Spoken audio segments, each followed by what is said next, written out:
saw this at Kel's house the other day. Did the exhaust system on it. Nice.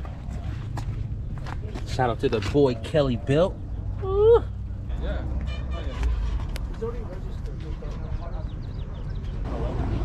That matte color, right? Yeah, so what is this? Matte gunmetal? Matte blue?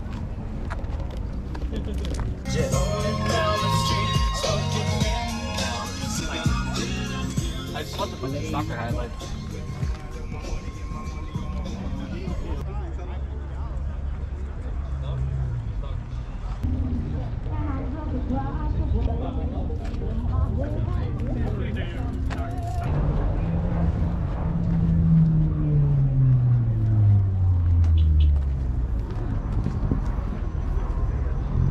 God damn, this shit's clean.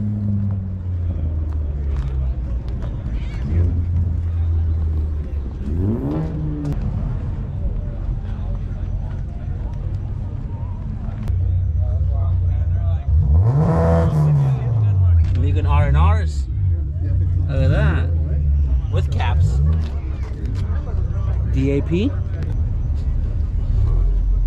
Hey, you trying to trade wheels or what? I've always wanted the black 949s. I have the nickel. But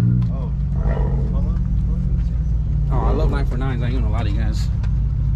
Oh, that's so sick, dude. That's his IG right there. If you guys want to check it out, man. Cappuccino brown wagon with the GSR swap. Boy, this shit looks sick. Thank you. Yeah, just do this. This would be a thumbnail right there. Look at that.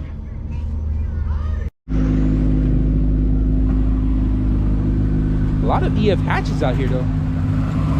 Oh, Alex's car right here with K-swap, turbo, all-wheel drive. And you know what? This is the first time I've actually seen this car.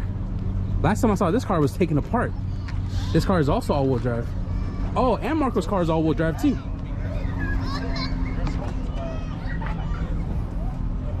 They just finished this car.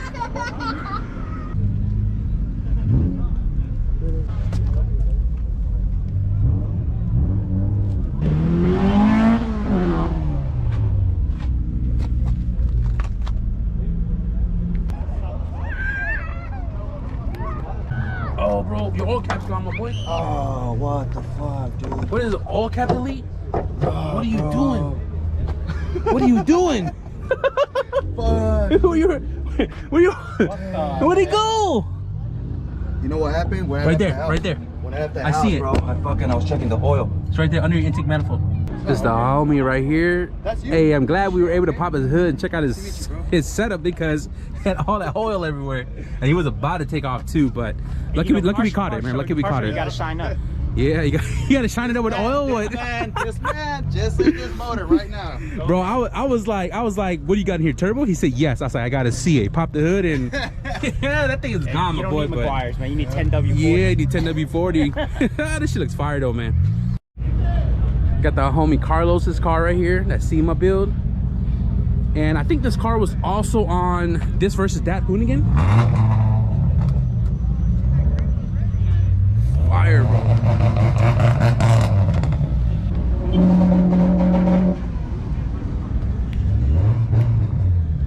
Oof, you guys know I gotta give some love to the wagons. All-wheel drive. This car did like, I think, low or mid 11s. I don't remember. This is Chuck, CBI Chuck, extra hard. So is this car here. Damn. Bro, don't get it, bro. No, I'm getting everything, bro. Everything, even your shoes, man. I'm gonna sell that for, you know, onlyfeets.com and shit, bro. Fuck, now I'm gonna have to try. Long time no see. Yeah, for sure, man. How you been?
Trim these edges.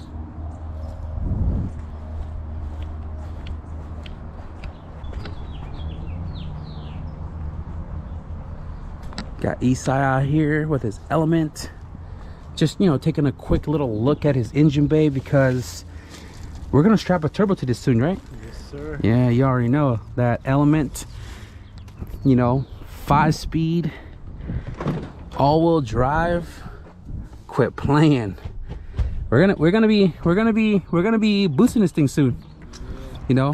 But big shout out to Esai for some pineapple water blended and some taco birria, some queso birria. Oh man, got me this the other day and I went to a food coma. Damn, that shit looks fire, bro. I appreciate it, man. Thank you so much. Yeah, but I'm not gonna mess with that sauce. I'm good. But yeah, anyways, man, just getting a quick little luncheon and just looking at all of the stuff in the engine bay to figure out how we're gonna fit the center feed, the throttle body, the dual backdoor intercooler, and obviously the turbo stuff in this engine bay. But you guys know, we'll make it happen.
Somebody installed a Walbro 255 with a stock sock, and this thing is filthy and it's torn up. Why?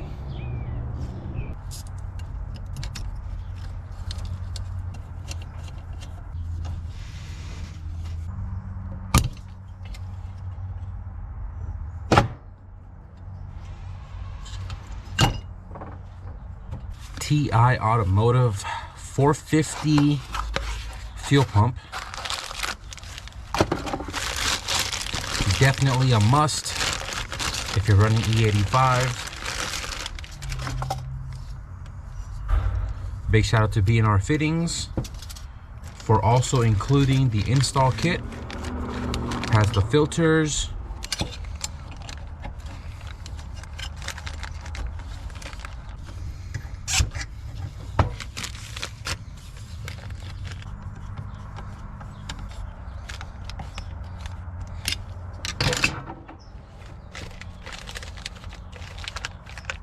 this gasket's a little beat up, but it will still seal.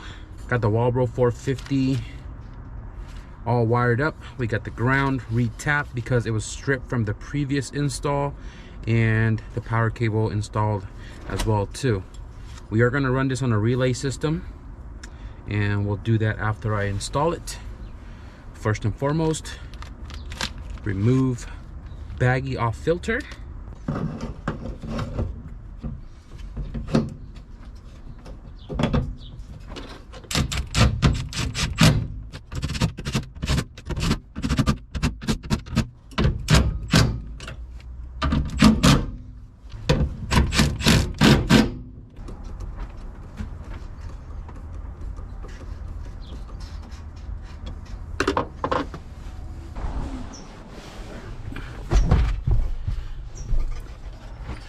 Okay, so we got the wiring all situated for the Walbro 450. We have ground in, we have power 10 gauge to the terminal to the fuel pump. The 10 gauge goes all the way across to this relay system. We have a 10 gauge coming from the battery here, and yeah, let's go ahead and test this out.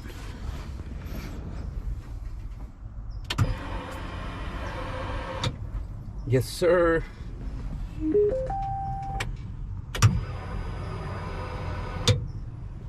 All right, let's button this up. All right guys, so this video is kind of all over the place. Yesterday we took off to the old school Honda meet NorCal. Shout out to Isaac for bringing the meet up here. This is the second time it is hosted up here at the San Leandro Marina, and this one was a little smaller turnout because they actually shut down half the parking lot for construction. So a lot of people were like in and out because of parking, but nonetheless a lot of great cars, great people to hang out with. And we also took off from that meet to go to the port. If you know, you know, but unfortunately I had to turn around because they had a bunch of marathon going on, some running marathon, and there was just like popo everywhere. I ended up going back to the marina, and some of the friends were still there even after the meet was over, and I kind of hung out with them for a little bit, and then I took off home. When I got home, wasn't sure what I was getting myself into. It's really just kind of chillax day for me, and then we decided to mow the lawn. So me and Moms, we mowed the entire lawn. I trimmed the edges, and we kind of fell into the night there.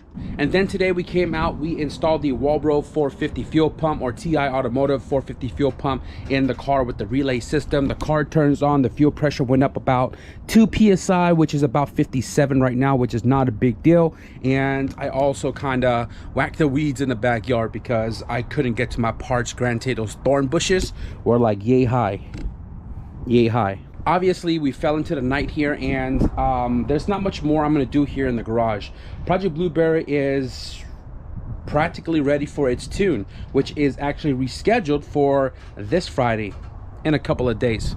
I do want to drive the car tomorrow morning just because I want to drive it in the heat to ensure that our temperature is looking good before I decide whether I'm going to drive it to the dyno or trailer it to the dyno. Driving at nighttime, it's obviously going to be very cold because right now it's kind of windy. And on top of that, no thermostat, fan is on all the time. This thing is not going to actually like get up to temperature as if we are driving it every day, like in, you know, the broad daylight and stuff. So I don't want to drive it right now, but tomorrow I want to drive it in the daytime to see what it does. The last thing that I actually have to do is the boost controller for Project Blueberry, because we are going to be running a max solenoid. This is a 4-port, sorry, that's backward, but 4-port max solenoid. This came off my all-wheel drive CRX. Obviously that car is gone now, so this is a spare. We're going to be running this on Project Blueberry to turn up the boost to get to our power level, and we also have to kind of sort of drain out the 91 because we are going E85, but we're going to take care of this throughout the week. It's not a necessity right now because it's easier to install, especially because the wastegate is at the very top of the manifold. So there's not much left for me to do tonight and in this video, so we are going to wrap it up right here. I hope you guys enjoy the random events throughout this video, kind of the stuff I do off camera, even though I shared it with you guys anyways. Be sure to hit the like button, and if you guys want to stick around for more Project Blueberry update as well as my brother's wagon, I think we're going to be working on it these next couple of days because he wants to get his car ready for the dyno as well. K20Z3 supercharged all-wheel drive wagon. Be sure to hit the subscribe button. But with that being said, thank you guys for watching, and I'll see you guys in the next video. Peace.